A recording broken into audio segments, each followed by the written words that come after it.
सांगलीच्या कुपवाडमधील केसरेकर दाम्पत्य हत्याकांडाने संपूर्ण परिसर हादरला आहे। कचरा टाकण्याच्या कारणावरून झालेल्या वादातून हा धक्कादायक प्रकार घडल्याची माहिती समोर आली आहे।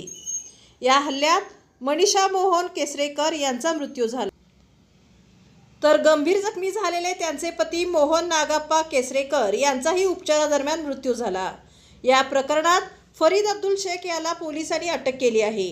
केसरेकर दाम्पत्याच्या मृत्यूमुळे कुटुंबावर दुःखाचा डोंगर कोसळला असून कुटुंबाची परिस्थितीही अत्यंत हलाखीची असल्याचे समोर आले आहे।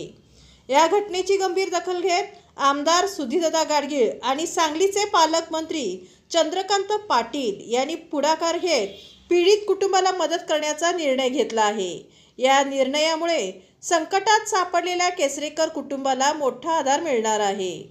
नेमकी कशा प्रकारे मदत मिळणार, आमदार आणि पालकमंत्र्यांनी कोणता निर्णय घेतला आणि या दुहेरी हत्याकांडाबाबत आमदार सुधीरदादा गाडगीळ काय म्हणाले पाहूया।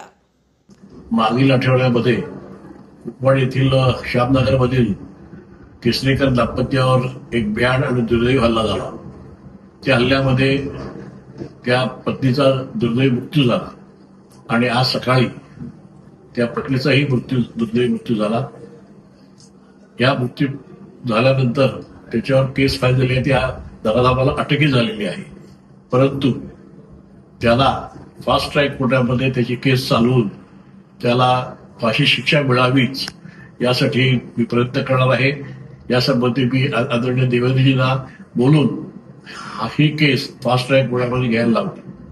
तसेच त्या पती पत्नी त्या कुटुंबाची जी मुलं आज पोरकी झालेली आहेत त्यांना सुद्धा मी आणि आदरणीय चंद्रकांतदादा पालकमंत्री हे दोघेही त्या मुलाची जबाबदारी घेऊन पुढच्या आयुष्यामध्ये सर्व तोपर्यंत मी मदत करू याची ग्वाही देतो।